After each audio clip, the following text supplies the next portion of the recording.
Hello, আসসালামু আলাইকুম।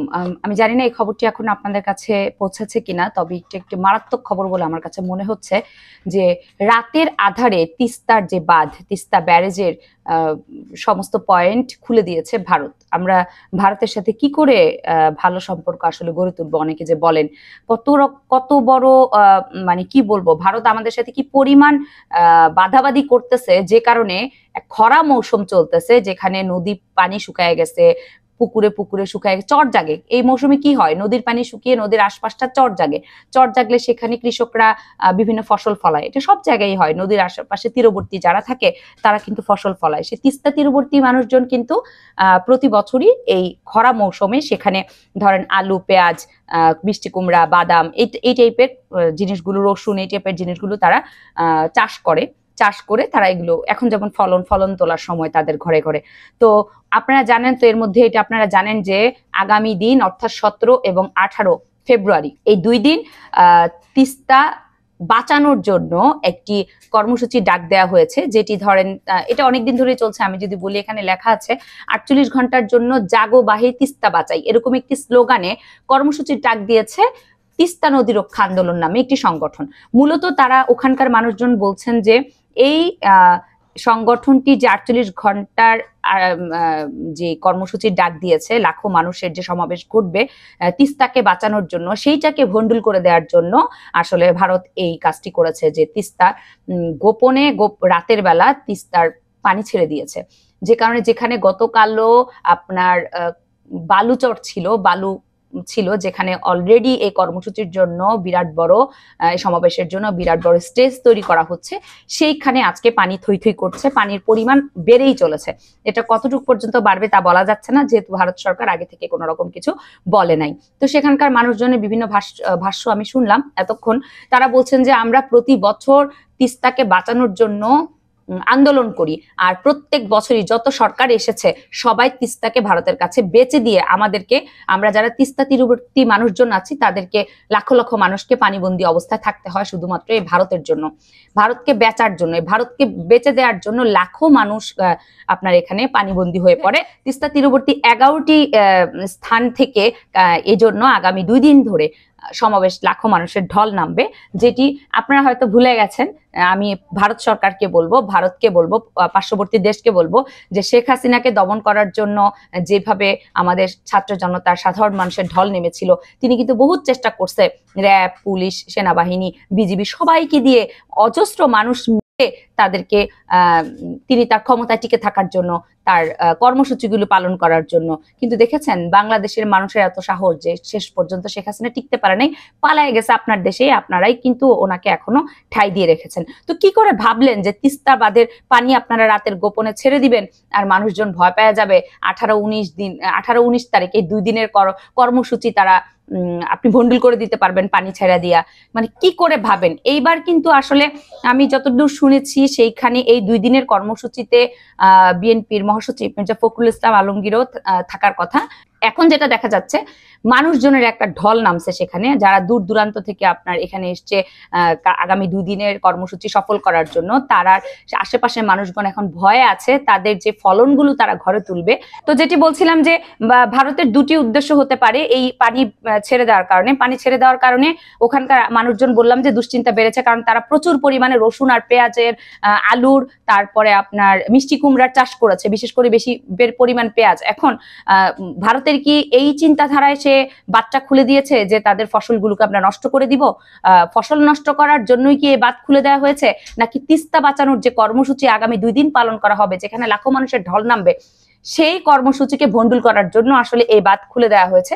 সেটা এখন স্পষ্ট না। তবে স্পষ্ট না হলেও এই বাঁধের পানির ঢলের কারণে 2 দিক থেকেই আসলে বিপদ। হয়তো সমাবেশ ভারত ঠেকাতে পারবে না, কারণ মানুষজন এখানে সমাবেশ না করতে পারলে, যেই চরের মধ্যে তারা স্টেজটি বানাচ্ছিল সে চরে পানি ছুঁই ছুঁই করছে, যদি পানি আজকে রাতে আরো বাড়ে তাহলে হয়তো সেখানে তারা সমাবেশ করতে পারবে না, অন্যত্র তাদের স্টেজটি সরিয়ে নিয়ে যাবে। কিন্তু এই যে ফসল, কৃষক অত্যন্ত ভয়ে আছে যে তারা যে চাষ করেছে এই অঢেল ফসল তারা ঘরে তুলতে পারবে কিনা। এই ফসলের ক্ষতি করার জন্যই কি রাতের আধারে গোপনে এই তিস্তার বাঁধ খুলে দিয়েছে কিনা ভারত। এই ভারত যেভাবে আমাদের সাথে হাসিনা সরকারকে নিয়ে একরকম ভাবে আমাদের সাথে বেঁধেছিল সেটা এক প্রকার ছিল, এখন যেভাবে ভারত চেষ্টা করছে আমাদের সাথে ঝগড়া বাঁধানোর, তাতে কি মনে হচ্ছে? তো যত চেষ্টাই করুক না কেন বাংলাদেশের মানুষকে যে রুখতে পারবে না সেটা প্রমাণ কিন্তু আগামী 2 দিনের মধ্যে সেই তিস্তার পাড়ের মানুষজন দেখিয়ে দিবে। আপনাদের একটু বলি, সেই কর্মসূচিতে মূলত কোন কোন জেলার মানুষজন অংশগ্রহণ করবে।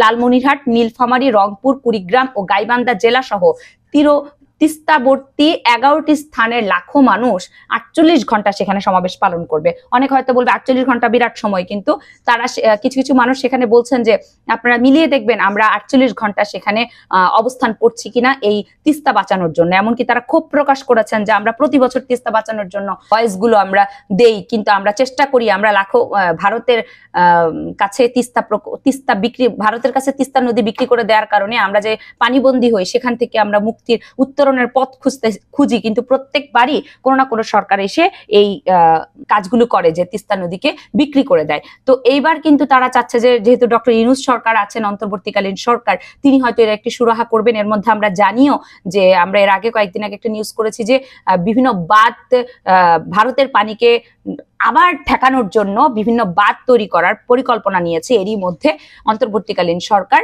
যেটাকে বিভিন্ন জায়গায় অলরেডি চলছেও কাজ, যেটাকে ধরেন বিএসএফ এর কর্মীরা আটকানোর চেষ্টাও করেছে। গতকালই আমি নিউজ করেছিলাম, সেই বিএসএফ এর কর্মীরা আটকানোর পরেও কিন্তু বিজিবি সেখানে মাথা নত করেনি, তারা কিন্তু আসলে তাদের নিজেদের কাজ চালিয়ে যাচ্ছে, এমনকি এক পর্যায়ে বিএসএফ মাথা নত করতে বাধ্য হয়েছে। তো ভারত কি করে ভাবে এই বাংলাদেশের জনগণ কে এত বোকা মনে করে কিভাবে যে তিস্তার বাঁধের পানি ছেড়ে দিলাম, ওরা যেহেতু আমাদের থেকে পেঁয়াজ আলু কিছুই নিল না, আমাদের বিভিন্ন কান্ট্রি থেকে পেঁয়াজ আলু আনতেছে, আমদানি করতেছে, তাইলে আমরা তাদেরকে ক্ষতিটা করি, অথবা তাদের এই কর্মসূচিটাকে ভণ্ডুল করে দিতে হবে। আপনাদেরকে একটা বলে রাখি এই কথা, বাংলার মানুষ কিন্তু পিছিয়ে পড়া মানুষ না, তারা কিন্তু আগামী 2 দিনের সেই কর্মসূচি সফল করে দেখিয়ে দিবে। আমরা আশা করব কালকে পরশু 2 দিনের খবর আপনাদের সাথে শেয়ার করার জন্য। কিন্তু এই যে ভারতের একটি বাজে ধরনের চিন্তা ভাবনা, এই যে পিছন দিয়ে ছুরি মারার যে ব্যাপারটা, পিঠে ছুরি মারার যে ব্যাপারটা সামনে, এইগুলির পেছনে কিন্তু হাসিনা সরকারের হাত রয়েছে। আমি বলবো কেন, তিনি ভারতকে এরকম ভাবে বাড়তে সহায়তা করেছেন। ভারতকে একটা সময় এত এত এত এত সহায়তা তিনি করেছেন যে পুরো বাংলাদেশটাকেই পারলে ভারতের কাছে তিনি বিক্রি করে দিয়েছিলেন। আজকে যে কারণে বাংলাদেশের মানুষের এরকম অবস্থা, আমরা যতই বলি না কেন ইউনূস সরকার কে শেখ হাসিনার চলে যাওয়ার পর ইউনূস সরকার ঠিকঠাক মতো তার কার্যক্রমগুলো করতে পারতেছে না, এটা ভুল কথা। আসলে মেইন পয়েন্ট হচ্ছে শেখ হাসিনা যেভাবে করে দেশটাকে রসাতলে ডুবাই থুয়া গেছে, এই শেখ হাসিনা ডুবাই থুয়ে যাওয়ার কারণে হঠাৎ করেই 2 মাস 3 মাস 6 মাস একটা নতুন সরকার এসে আপনার দেশটাকে সংস্কার করে দিবে, আপনার দেশটাকে হালে নিয়ে আসতে পারবে, এটা এত সহজ বিষয় না। এই যে দেখেন তিস্তা বাঁধ, কেন বিভিন্ন বাঁধ নিয়ে যখনই কথা হচ্ছে, যখনই তারা আন্দোলন করছে, তখনই কিন্তু ভারত সরকার তাদের তিস্তার বাঁধ খুলে দিল। দেখেন খরা মৌসুমে যেখানে ধুধু মাঠ, যেখানে বালুচর মাঠ, সেখানে এখন পানি থই থই করছে। জানি না এই পানি কতটুকু বাড়তে পারে, নাকি এই পানির কারণে আবার খরা মৌসুমে বন্যার সৃষ্টি হয়, তা এখন দেখার অপেক্ষা। ওই যে বললাম 2টা প্রশ্ন থেকে যায়, এক হচ্ছে সেই খরা মৌসুমে যে কৃষকরা প্রচুর পরিমাণে পেঁয়াজ ওখানে চাষ করেছিল, সে পেঁয়াজ এখন তারা ঘরে তোলার সময় সে পেঁয়াজের সেই ফলনগুলোকে তারা ক্ষতিগ্রস্ত, শুধু পেঁয়াজই না, রসুন, আলু, মিষ্টি কুমড়া বিপুল পরিমাণ ওখানে চাষ করা হয়েছে, সেগুলোকে ধ্বংস করার জন্যই কি এই তিস্তার বাঁধের পানি খুলে দেয়া, নাকি হচ্ছে এই 18-19 তারিখের 2 দিনের যে তিস্তা বাঁচানোর কর্মসূচি, সেই তিস্তা বাঁচানোর কর্মসূচিকে ভণ্ডুল করে দেওয়ার জন্যই ভারতের এই কাজ, সেটা এখন আমরা দেখবো, দেখার অপেক্ষায় রইলাম। কি বলবে এখন ভারত, কি বলবে এখন নরেন্দ্র মোদী, কি বলবে এখন মমতা, যে তারা কিছুই জানে না, এরকম কিছু কি বলবে? তাদের কাছ থেকে এখনো কোনো বার্তা পাওয়া যায়নি। দেখি তারা কি আসলে বাংলাদেশের এই কার্যকলাপের, বাংলাদেশের সবার এই নিউজের পরিপ্রেক্ষিতে তারা আসলে কি বলে, সেটাই আমরা দেখবো। এটা কিভাবে সমাধান হয় সেটাই এখন দেখার অপেক্ষা।